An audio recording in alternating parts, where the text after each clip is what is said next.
احسن عملا. سبحان اللہ سبحان اللہ. اے انسان تم نے رب کی طرف بننا تھا. تم نے حسن عمل کے ذریعے سے اپنے رب کو راضی کرنا تھا. سبحان اللہ. اور پھر جب انسان صبح کے وقت مخملی بستروں پر محو استراحت ہوتا، ساری کائنات خواب غفلت میں وہ چین کی نیند سو رہی ہوتی، تم نے صبح تہجد کے وقت اٹھ کر رب کے حضور اپنے زمین پر اپنے ماتھے کو دیکھ کر سجدے کی حالت میں اپنی زبان پر کلمہ استغفار ادا کر کے اپنے رب کو راضی کرنا تھا. والمستغفرین بالاسحار. اور جب اس کا ذکر کیا جاتا تمہارے دلوں میں لرزنا تھا. سبحان اللہ سبحان اللہ. جب اس کی آیات کی تلاوت ہونی تھی تو پھر تمہارے دل میں ایمان نے ترقی پانی تھی. اذا ذکر اللہ وجلت قلوبہم وَإِذَا تُلِيَتْ عَلَيْهِمْ آيَاتُهُ زَادَتْهُمْ ایمانا. اے مومن ذرا غور کر، رب نے یہ رات کس لیے تیرے لیے پیدا کی؟ وَالَّذِينَ يَبِيتُونَ لِرَبِّهِمْ سُجَّدًا وَقِيَامًا. اس لیے کہ رات سجدے کی حالت میں گزار دو، دن رات قیام کی حالت کے اندر تم گزار دو. رات کے وقت مخملی بستروں کو چھوڑ دو اور پھر رب کا خوف دل میں رکھتے ہوئے، اللہ کی خشیت دل میں رکھتے ہوئے، اس کی رحمت کی امید سے صبح سے لے کر شام تک رب کو پکارتے رہو. تتجافى جنوبهم عن المضاجع سبحان اللہ ويدعون ربهم خوفا وطمعا. سبحان اللہ سبحان اللہ. حضرت جعفر بن زید فرماتے ہیں رضی اللہ عنہ، امیر المؤمنین سیدنا فاروق اعظم رضی اللہ عنہ. سبحان اللہ. اللہ اکبر. رات کا وقت ہے اور مدینہ المنورہ کا گشت فرما رہے ہیں، اور گشت فرماتے ہوئے ایک جگہ پر رکے، ایک شخص کو اس کے مکان میں پایا، وہ قیام کی حالت میں نماز پڑھ رہا تھا،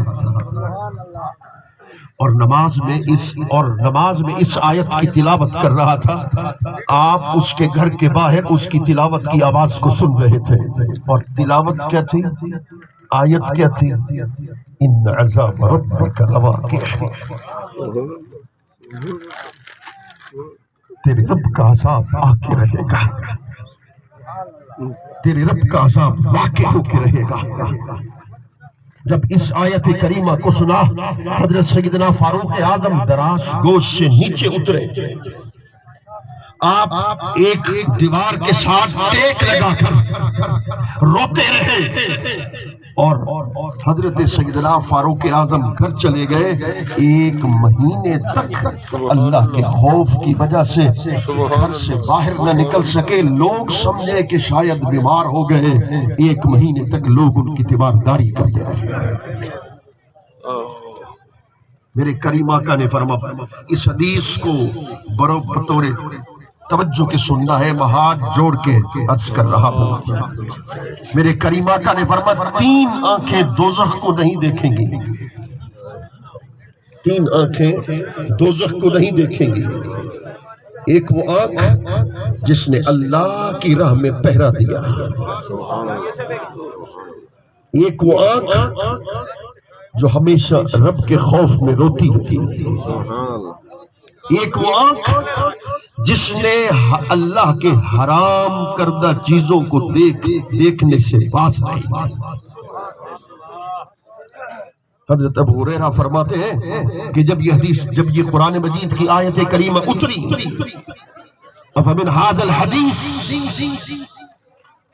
تعجبون تضحکون ولا تبکون، کہ کیا اس بات سے تم تعجب کرتے ہو، ہنستے ہو، روتے نہیں؟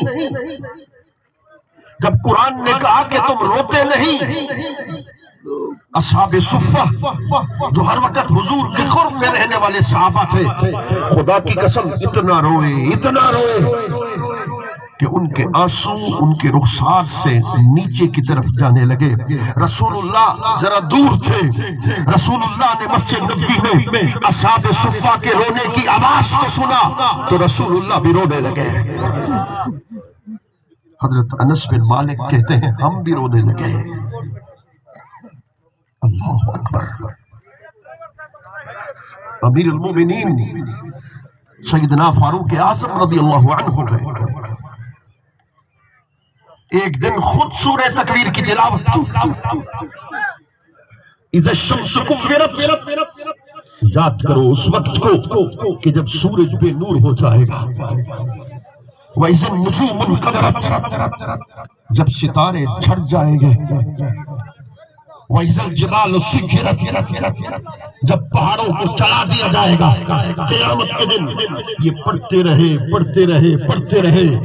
جب اس آیت کریمہ پر پہنچے نا وَإِذَا الصُّحُفُ نُشِرَتْ، یاد کرو اس وقت کو کہ جب تمہارے نام عمل رب کے حضور پیش کر دیا جائے گا. امیر المؤمنین سیدنا فاروق اعظم کو غشی کا دورہ پڑا، بے ہوش ہو کر گر پڑے. یہ وہ لوگ ہیں کہ قرآن نے جن کے بارے میں کہا رضی اللہ عنہم ورضوا عنہ. یہ وہ لوگ ہیں کہ جن کے بارے میں رسول اللہ نے جنت کی خوشخبری دی. عشرہ مبشرہ صحابہ کرام میں سے، مگر اللہ کا خوف، اللہ کی خشیت اس قدر دل کے اندر رکھتے ہیں. حدیث میں آتا ہے